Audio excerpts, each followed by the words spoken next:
I'm very happy to introduce Jordan Sims and retired Admiral TJ White, both from Imperial Global Advisors. You can see a little bit about their bios here.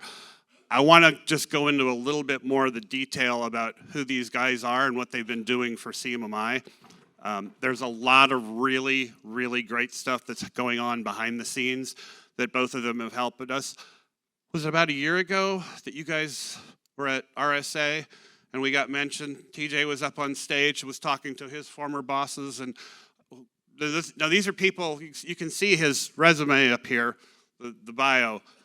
This is a guy who's been at the top levels of our country, the United States country's cyber command, and he said to his boss in front of this large crowd at RSA, why aren't we thinking about using something that's already a proven model to help address our cyber problems? And it's called ISACA's CMMI. So these guys have been doing a lot of great work for us. They're building all kinds of relationships that we had lost over the years. You all know we started with the DoD. They're the ones who started the CMMI. And a lot of our international efforts they've been helping us with.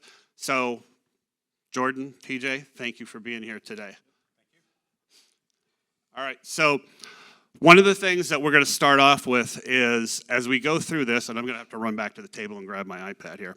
One of the things I'd like you guys to just start off with a couple of opening remarks.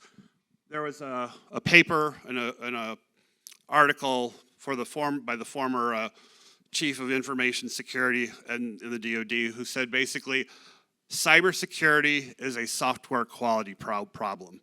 It's not a separate thing. It's like it's part and parcel. And when I first read that, I thought that kind of rings true, but there are also some areas that sort of oversimplifies it. So as we start into this journey, TJ, would you start us off? Just give us some opening remarks about what you think around how is CMMI going to help what the United States, its allies, and the rest of the world could do around cyber? Sure, happy to do that, and thanks for the kind words, Ron. So I have a previous boss of mine who, over the last 4 or 5 years in public testimony in Congress and elsewhere, would say that national security is cybersecurity. And I would say that from a U.S. perspective, until that individual started to say that out loud and in public, the vast majority of U.S. companies, U.S. organizations, academia, industry, local government, federal government, never made the connection, right? National security was a big thing, and cybersecurity was something that they would occasionally hear about above the fold in the New York Times or the Washington Post or the Wall Street Journal. And it was always something that was in response to an incident. So when I think about CMMI in the context of cybersecurity and national security, if I do my timeline math right, you guys weren't thinking about this 3 or 4 years ago. You were thinking about this 3 and 4 decades ago, right? That's the origin story of this institute and this process and the value chain that it intends to offer. It's like you guys as a community collectively understood before anybody else how deep, how connected, how pervasive software, hardware, connected networks, interconnected networks, and a globalized world were going to be, and that there would be costs associated with that because there were risks and vulnerabilities associated with that. And I think the DoD would say we look at software as something that one of two lenses. We only understand software in the context of something that looks like, frankly, from a DoD perspective, a weapon system or a combat system performance. Software makes things faster, achievable at scale, with more accuracy, more precision, at extended reach, and faster timelines, or they don't understand it at all. So they really have put time and effort into thinking about platform software problems and solutions, but that's probably less than 1% of everything that the DoD does in the software world. And so they are trying to play catch up in terms of confidence, processes, and quality assurance. And I think that was sort of the genesis what became known as CMMC. I have a personal opinion about them missing the train on that. But I think there's opportunities for the Institute and 3.0 to just be consistent. And look, at the end of the day, more better cybersecurity is better for everyone across the globe all the time. I agree. That's why we're such a good team. No, I think the only thing I would add to that is, and he's truly the expert on the cyberspace operations piece. I was just the submarine guy that was the pack mule that put the sensor so he could have the information to analyze. But in all honesty, the work that we're doing in support of ISACA and CMMI is a lot of it is with Emily in the back of the room, who leads the kind of the education advocacy piece for the public sector. We don't have technically savvy people that are ever going to be technically heavy in this area, right? So we're talking to Congress for them to understand what the value is of CMMI as a complementary tool and framework as it crosswalks to things like CMMC within the DoD, things like FedRAMP, for cloud service providers. And the software piece that Ron brings up is key, because the cyberspace, and I know I'm speaking to a room full of people that have also been doing this probably for decades as well too. The software piece is key, and it gives me a little bit of pause, and I will say the provocative word of pucker, right, in the sense that it's becoming even more and more prevalent in the DoD supply chain. We have a new age of primes. I know most of the folks in here as assessors have worked with the legacy primes and mid-tier and small and mid-size suppliers and whatnot. We have a new age of primes coming forward, and every time I hear them talk about software-first supply chains, I worry a little bit, right?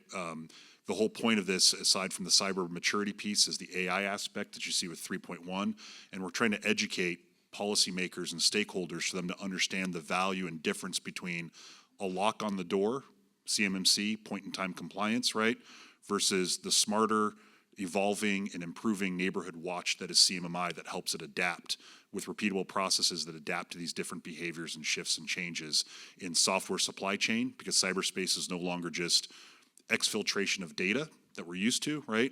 It's about causing doubt in our systems. TJ's worked on securing the Navy's ability to sustain operations at scale anywhere on the globe. Is there the ability with software vulnerabilities, a lack of software maturity, to cause doubt in those systems, right? And that's a huge geopolitical issue. So I think that's a key factor. And then the AI piece of it all is just injecting whole new variables that point-in-time compliance frameworks simply can't account for, right? Polymorphic software, malware, shifts, changes. Some of it's not even attacking the software, Ron. Some of it's attacking the people from a social engineering standpoint, right? They don't necessarily need to attack the software to get the admin password, for example, because they don't have the process to be able to adapt to these different shifts and changes. So I think that's probably one of the key areas and issues that we work on, educating a lot of these folks around, whether it's in the DoD world, whether it's in the congressional world, what they should be expecting, what's in the realm of the possible. Do they know that they should be asking for the type of maturity and the constant continuous improvement that CMMI brings? And how does that complement, and we can talk about a little bit, Ron, the CMMC world and some of the others that help it give it scale and kind of a launch pad, if you will, to get off the ground. Great, thank you both. So as we talk a little bit more about this, CMMI has been around helping organizations mature their capabilities, TJ pointed out.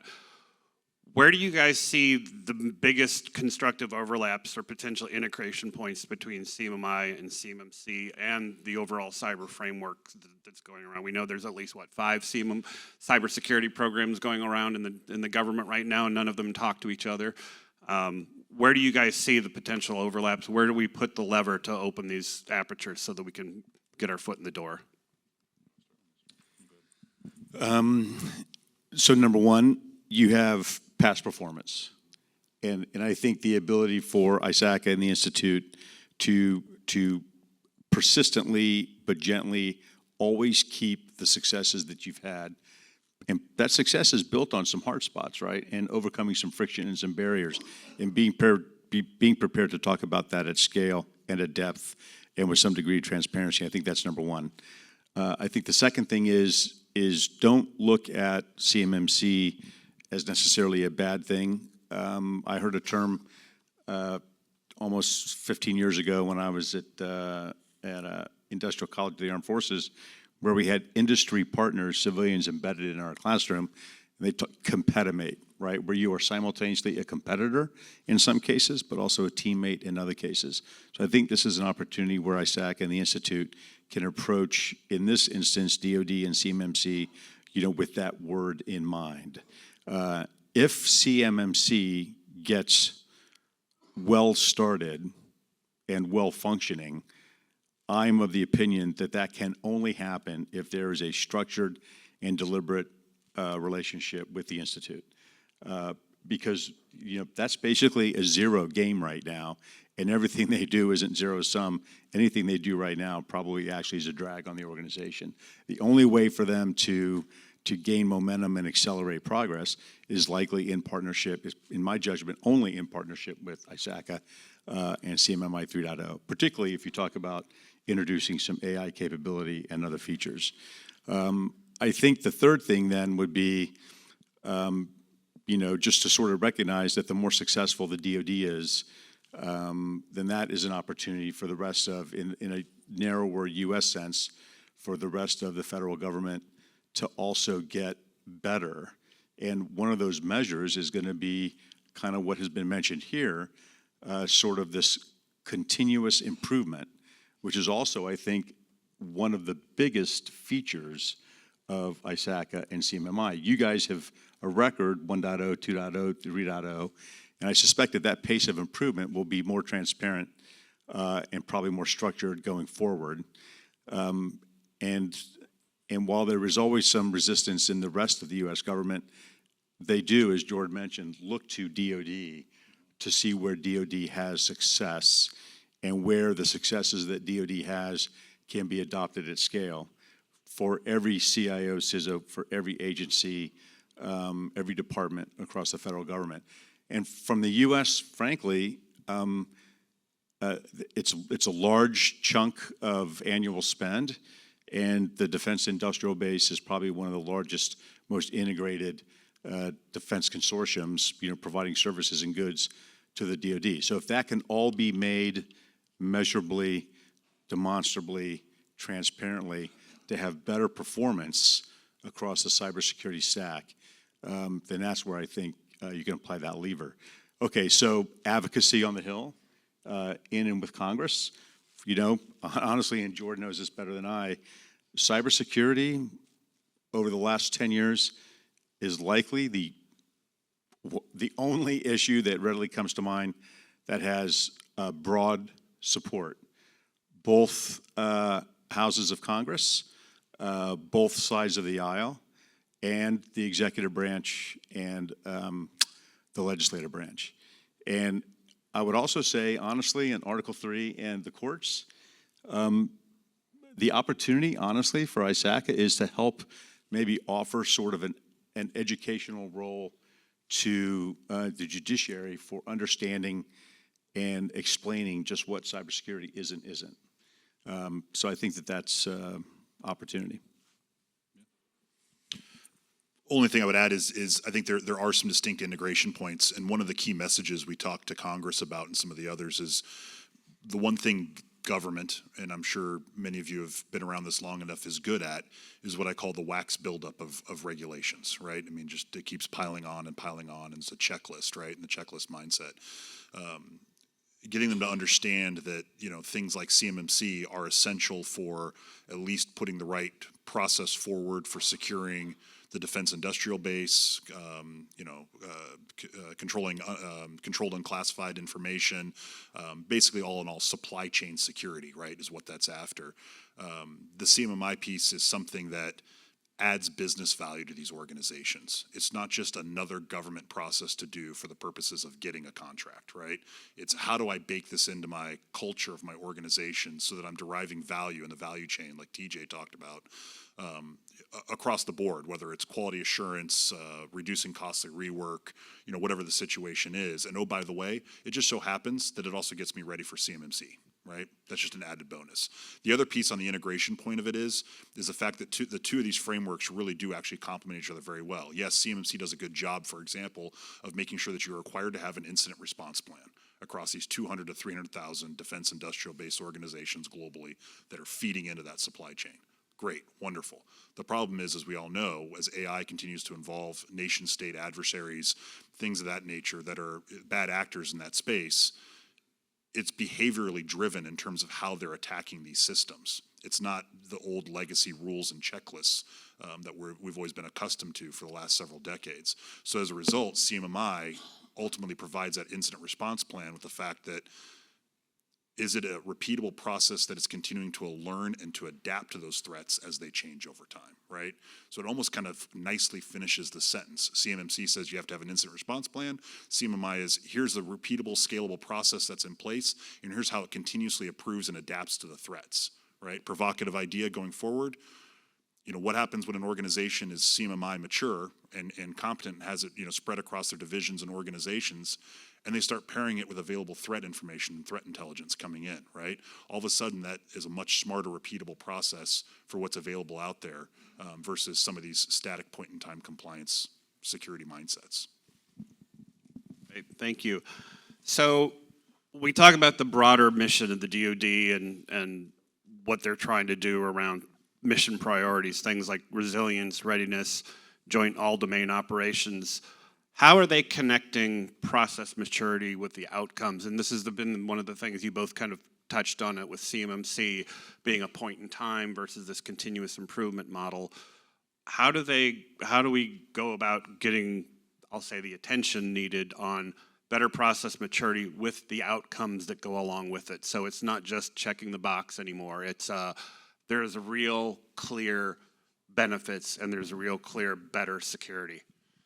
Yeah, so I'll start this real quick, and then I know TJ's going to have some thinking on this, having been in command roles specifically, as we call it, the Joint All-Domain Network mindset that we call it JADC2 in the DoD acronym world that they eat, sleep, drink, and breathe in acronyms, right?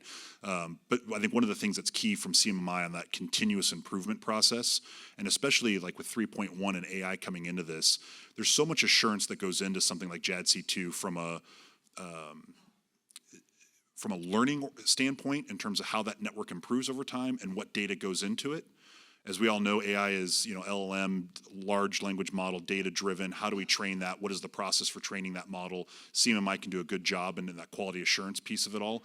But then also, what are the repeatable, scalable processes that continuously improve as that model feeding that network continues to learn, right? As it continues to retrain, continues to bake in operational data points that it's from point of deployment utilization that are coming into that continuous improvement process.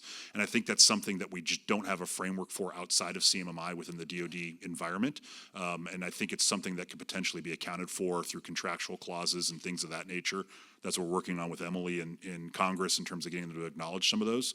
But how do we ensure that we don't have what I would call more, instead of the data exfiltration, days of yore cyber strategies, how do we not have this casting of doubt into this JADC2, which is our joint services, for those of you that aren't familiar with it, right? It's all of our DoD services. How do they communicate, coordinate, work together across a unified network? How do we ensure that there's not doubt cast into that supply chain from a hardware standpoint? How do we ensure there's not doubt cast into that network chain from a software standpoint? And also from a data poisoning and a data unreliability standpoint, as that model has to continuously learn and relearn from its operational use and effectiveness. Yeah, so this is just a little bit of out loud thinking, kind of in the moment. So readiness and resiliency and process maturity, right? So interestingly, I would say that I am not presently aware of any organization with the processes and the maturity to provide continuously improving process assessment in the ITC domain than ISACA CMMI. I mean, I suspect you guys do competitive analysis, and you know who your competitors may or may not be. You assess them, you know, SWOT, strength, weaknesses, and so on. But I'm not aware of anyone that's better in that domain than you all. Number one, so pat yourself on the back. What I would say about the DoD is that is a mission and function which comes at the end of a lot of, you know, unfortunately, failed human performance. You know, whether it's deterrence or in combat. And there is in well-functioning military organizations a continuous learning mindset, right? You don't suddenly become 18, get trained, and then stay static. If you are going to be in the business for a long time, you know, the military in the U.S. and with our allies and partners, and we see increasingly around the globe, they invest in continuous training, continuous education, which they think is a key indicator for continuous improvement of the fighting force. So you guys already occupy overlapping philosophies, number one. The second thing I would say is the military, at least in a globalized world, is increasingly interconnected and dependent on data and things that you can do with that data. And the things that you do with that data are generally driven by software, algorithms, and inputs and outputs, right? And so you guys live in that world as well. So you occupy a space where what's often referred to in the DoD as sort of the black box. A majority of people don't actually know what's inside the black box, but you do. You have the ability to actually pop it open, inspect the internals, and then actually offer an assessment about what good performance, quality performance looks like. And then I would say last, in the military, we would generally talk about this, not on the front line, but, you know, at a high level where, you know, the senior executives and the generals, as they start talking to Congress, you know, the measure is what they call A sub O, or operational availability. And, you know, that is a combination of capability and capacity. And everything is built in order to optimize the readiness and the availability of, you know, what we call force generation. That's for the submarine to get underway, the surface ships to get underway, for the Marines to transition from afloat to ashore, you know, for the U.S. Air Force to generate aircraft and be able to fly them around the globe and refuel on the way to do whatever that mission is, you know, for the U.S. Army to get boots in planes or sea lift and go wherever that mission is from a U.S. national security standpoint. And I get it. Many in some in this room may not agree with U.S. national security interests, but that's okay. And so I think you actually already occupy that space. The thing I wonder is if there would be an opportunity to have a conversation where, you know, when the cartoon of the U.S. general says this, you know, a CMI auditor or inspector or assessor says this. And then just to educate, you know, we actually use the same words to describe our concepts. And maybe there's an opportunity to sort of bridge them together, sort of like a translation device. I don't know, does that answer the question? Yes, yes. I think it gets ahead a little bit, Ron, but like it's the culture piece, right? And I think many of you probably face that challenge. You're working with commercial organizations by and large, right? You know, in that regard. And how do you get executive sponsorship, leadership, buy-in? How do you translate CMMI, both outputs and outcomes, right, into the corporate culture, the corporate KPIs, objectives, and business outcomes, so to speak, right? And I think I shouldn't say probably, we're definitely missing that, to your point, in terms of operational commanders and you know, senior political appointees that are running the DoD, understanding what a vulnerability or a mitigation as a result of improved maturity through CMMI means to continuous sustained operations, for example, right? And the risk matrix between those two. Would you guys, as you're looking forward, as we're seeing where CMMC is going, and Jordan and Emily and I and a couple of others were at the Cybersecurity Workforce Summit down in DC a couple months ago now, and we heard from Katie Arrington, we've heard from all the CIOs of all four branches talk about cyber readiness and the priorities that were going on there. Back to your point, Jordan, about culture and leadership. Where does it trickle down? How does it trickle down beyond this translation opportunity? What else could we be doing with them to help them make that happen faster, cheaper, better? Yeah, I think one of the problems and challenges, and I'm sure many of you that are very involved in, especially in the U.S. kind of defense industrial-based supply chain, I'm sure you track the same articles, the same headlines. I'm sure many of you follow, have a great relationship with Katie Arrington. She's has only one gear. For those of you that have ever met her or at least seen her speak, it's sixth gear, and that's the one that she's stuck in at all times on this. Moving forward, they paint with such a broad brushstroke, and I'm not saying this to their defense. There's obviously a lot of room to improve. They paint with such a large, broad brushstroke. To TJ's point, we're talking $85 billion a year in IT procurement. The DoD is the largest portion of that. Much of that is both software and hardware, obviously, that are subject to this. They just want to, they're starting with nothing, and they want to see something other than nothing, right? They know it's not perfect. She will, I think, not to put words in her mouth, would admit she knows that it's not perfect. The contractual clauses that come with it is not a perfect process with it, et cetera, but it's something, right? And at least we're moving forward. So in that regard, it is somewhat akin to CMMI in the fact that it is at least making some sort of incremental improvement over doing nothing in the defense industrial base, zipping controlled unclassified information, blueprints, designs, software, code, GitHub, copy paste to production, DevOps material, all that stuff around the ether, right, between the five-sided building and its industrial, base, as well too. So I think there's an opportunity as we continue to work with Congress, with Emily, and the advocacy team.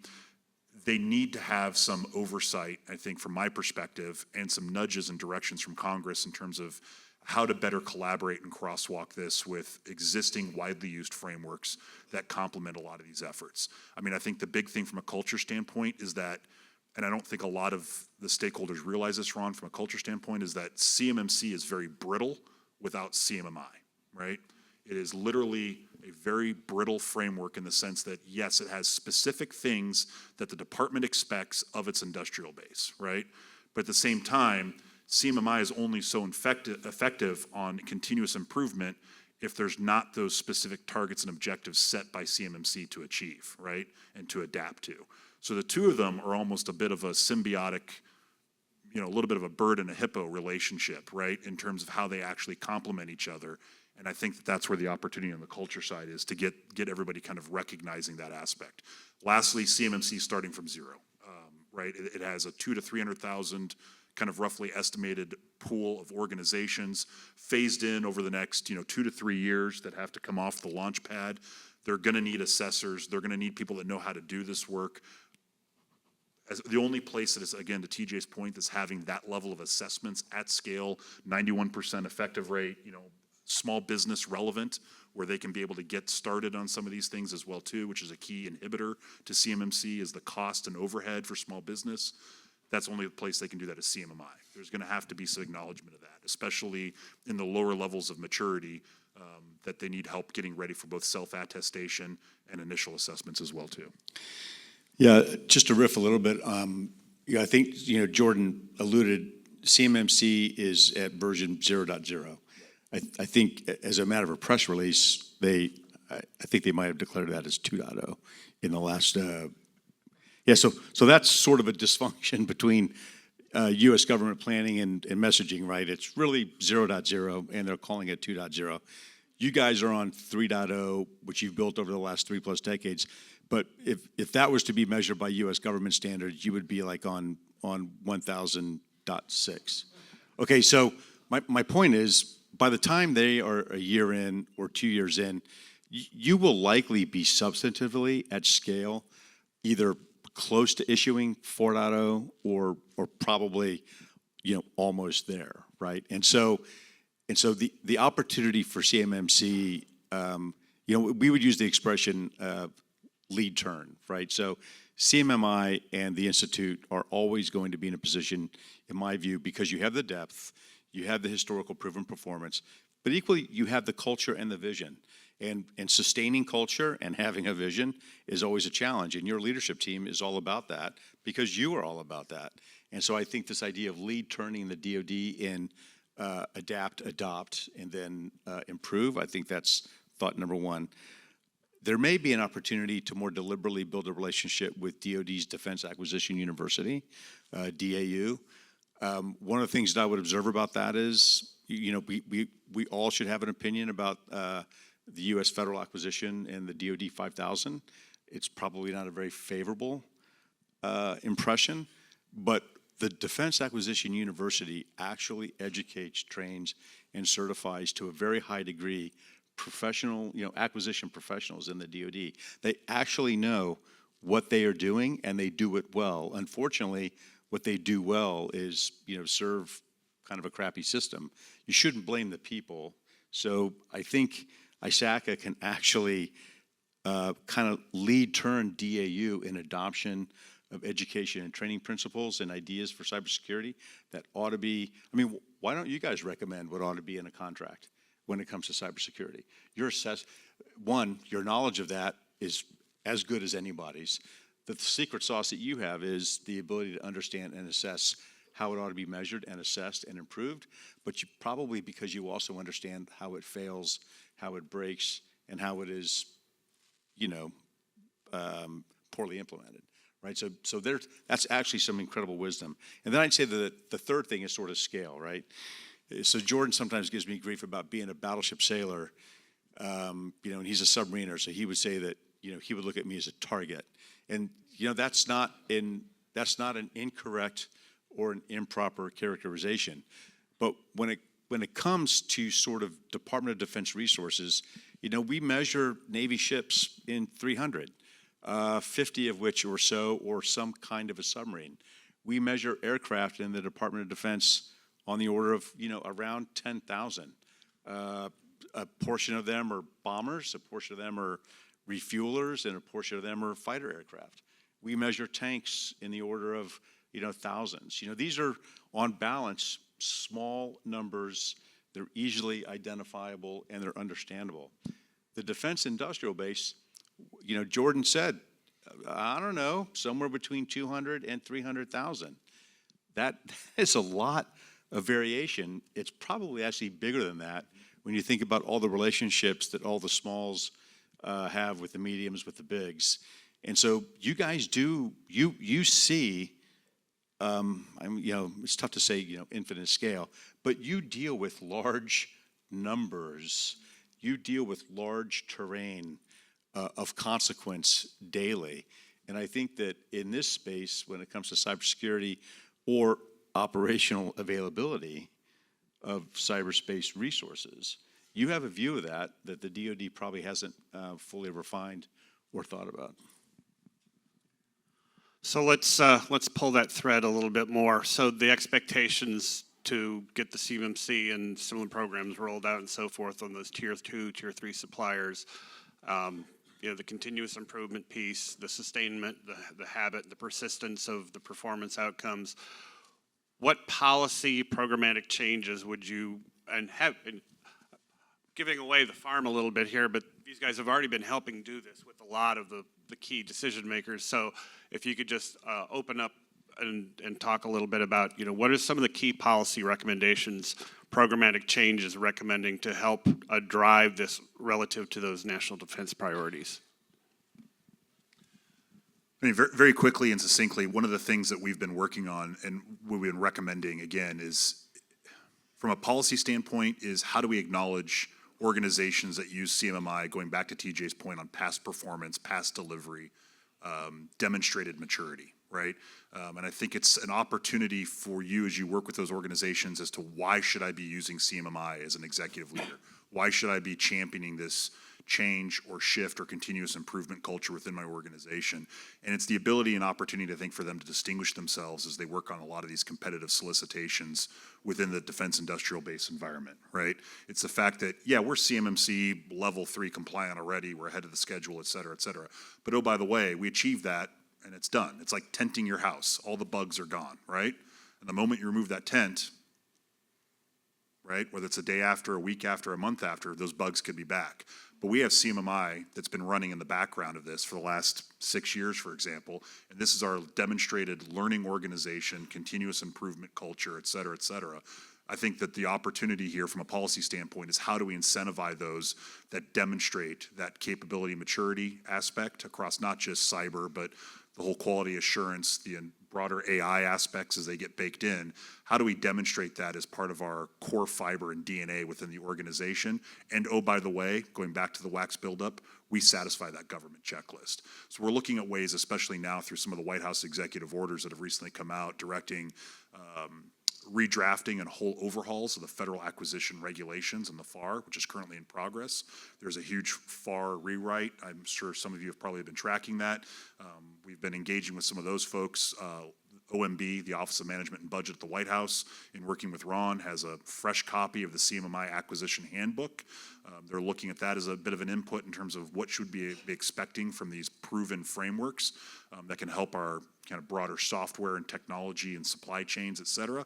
And then how do we engage with some of these, to TJ's points, DAU, Defense Acquisition University, for those of you not familiar with it, it's no slouch. It's the largest internal corporate university, if you will, of any organization in the entire world. You know, on the order of magnitude, we're talking tens of thousands of people that it marches through from both acquisition and program management capabilities, right? How do we get to the chief acquisition officers within these federal agencies? And that's through OMB and through a lot of these, you know, CAO councils and things of that nature. How can CMMI and that proven track record and the ability to distinguish a CMMI level 3, 4, maybe even a 5 organization from someone who is just a point-in-time compliance organization, and what is the value the government is getting from selecting them in a contract, on a value-based contract, versus just lowest cost, technically feasible? Yeah, I honestly don't have a lot to add on that, other than thinking about at the workforce level. You know, the DoD, to its credit, several years ago published 35 or so what they call cyber work roles. Each one of those work roles had a defined, you know, competency, you know, knowledge, skills, and abilities associated with that. Was it expected or published and available training and education pipeline? And if it wasn't existing at the time, the need was identified and it's been built and established since. And I think that one of the things that could happen as a matter of policy, and we've talked to Cybercom about this, for their cyber mission force, which are the 6,000 or so people directly attached to U.S. Cyber Command, and then what's understood across the DoD to be the Cyber Operations Force, which is probably about 50,000 or so, principally uniformed, some civilians that are embedded in the services that do related work for generally secure, operate, protect, and defend work roles in the DoD. So not just, you know, operational, we call them maneuver forces, but also the support personnel that are embedded in each of the services: Army, Navy, Air Force, Marines, Coast Guard, Space Force, and the National Guard Bureau. And then I think broadly what's known as the cyber workforce inside the DoD, which if you stack it all up, probably close to 250,000 people. And all those previous ones are subsets of that large number. All of them in some fashion could get attached to having, you know, some form of enterprise license, a training and education license with ISACA, right? And why not have this as a continuing education modality? Because if you can do well, you know, inside ISACA's education and training work roles and workforce competency attainment, then I am 100% confident that you can do well in CMMC. You know, because I think CMMI, it's more rigorous, it's more challenging, and it's an incredibly very high standard. So I keep hearing risk. I keep hearing, every time I hear the word risk, I also hear the word opportunity. So TJ, in particular for you, your experience in government operations and now as a strategic advisor to Imperium, shifting a little bit from cyber to AI, how ready is the world, how ready is the government, how ready is the DoD for what's about to drop on their lap? They are not ready at all. And it's not that they don't want to be ready. They fundamentally don't see it. They don't understand it. And I would probably venture to say less than 5% of anybody that gets a U.S. government paycheck probably has a ChatGPT account. And you know, I don't know if that's good or bad, but it's reflective of what the adoption rate looks like, right? So if you don't use it, even as a matter of curiosity, even though all the numbers suggest that adoption of these models around the globe is increasing at an incredible rate, then you're already lagging. And as a matter of risk, the DoD can be many things and still be high performance. It cannot be a lagging organization and be high performance, right? So I do think that as ISACA gets more and more public and rolling out its view of AI, adoption, capabilities, and risks, I think that this could be an opportunity to partner with DoD early and maybe overcome some of that gaps. Yeah, but fundamentally, the DoD is not ready for this. I would say U.S. civil society is not ready for this. I don't know if the world is ready for AI. Anything to add, Jordan? I agree with that, and the fact that we're not ready doesn't mean they're not going to use it, and I think we're going to make all of the same mistakes that you all have seen over the many years that you've been doing this. We're just going to make those mistakes now at machine pace and machine scale. That's I think what I hate to be that pessimistic about it, but I think it's just going to amplify a lot of these same behaviors and mistakes we've had over time. The two things I would add real quick is the DoD still has a fence line mentality, meaning it's my base is safe. I have a very sharp, pointy piece of barbed wire around it, and nobody can get in. That same mindset is still broadly applied to our cyber landscape and our cyber culture and environment. We're starting to see more. TJ's got a background with Indo-Pacific Command. Directly, I advise several teams at Indo-Pacific Command, U.S. Strategic Command, et cetera. The combatant commands that are actually operationally putting rubber on the road in these areas of responsibility around the world are beginning to realize the fence line doesn't matter anymore. The critical infrastructure outside the fence line matters. These are the things that impact our ability to pump gas, get servicemen and women to work so that they can man a SOC, so that we have people in place. The crane has to be able to operate to load the ship, right? All of those critical infrastructure pieces, we're seeing a mindset shift outside the fence line of the threat. As a result, that analogy kind of pairs down to our legacy way of approaching IT and cyber, which is a rules-based mindset and culture, like a fence line, right? And everything is becoming rapidly with AI behaviorally based, right? The attacks are adapting to the behavior of the way they're defended. We're seeing new security, and agentic runtime. How many buzzwords can I fit into one statement, right? We're just back at RSA this year, and I kid you not, I'm pretty sure the only actual innovation in the basement of the Moscone Center was what people used to draw you into the booths. You know what I mean? They all do the same thing with the same kind of paralyzing colors and flashing lights. One had Chihuahua puppies, right, to pull people in. It was all edge agentic to the cloud, it's like, oh my gosh, I'm overloaded. Point being, though, is we're shifting from rules and fence lines to behaviorally based, and I just don't think that DoD has the ability, with the way it writes a 5000 series or the way it writes a CMMC structure, it is still rules and fence line minded, and we're going to continue to make those same mistakes, again, at a faster rate and a faster scale. I think CMMI, with the ability to put those repeatable processes in place, and ones that are learning repeatable processes that can at least at some level adapt to those environments, is where the value proposition is. And I think we're going to continue to have to kind of beat that drum with them so that they understand it. All right, I've got one closing question for you both, and then if you guys are okay, we have a little time. We might just open it up and see if anyone has questions for you guys. The one thing that, as I was hearing you talk, we've got this whole readiness state, we've got the resiliency factors, we've got all those things. What advice would you guys have to this audience about how they should be going to their customers and telling them what CMMI can do, not just for CMMC, but just overall for AI, for security, for operations, for the whole? What would be the things that you guys would say would be the big lead-ins to really hook someone? Okay, I'll open up and give you the good wisdom. Jordan will endeavor to follow, and no doubt fall short. Hey, listen, Says the target. I took away a couple comments from each of the three speakers that opened up this morning, which I think is reflective of what you do.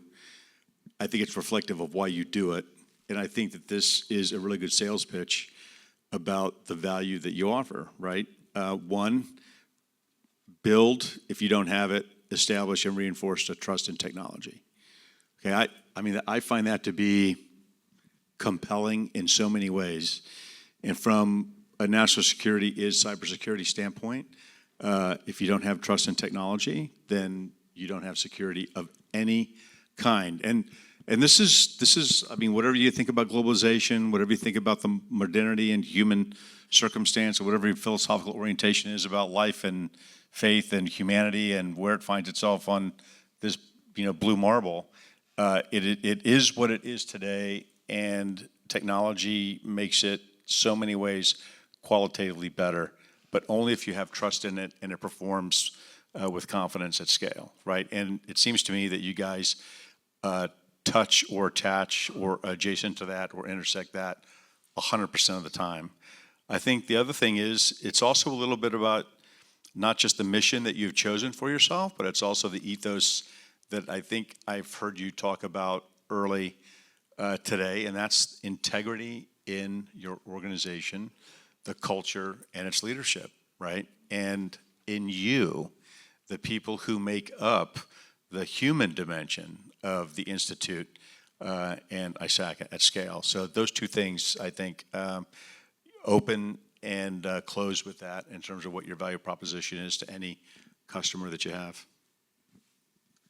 And the only thing I would add to that, and TJ's got a good perspective on this, again, like I said, as the target driving a ship or being the cyberspace commander, he's always been on the receiving end of the attack, right? But I mean, I think it's a culture piece, I think, that CMMI really ultimately offers, right? And when I say that, it's the work I do, a teacher with a colleague of mine from NASA up at Columbia and Brown University on the future of work.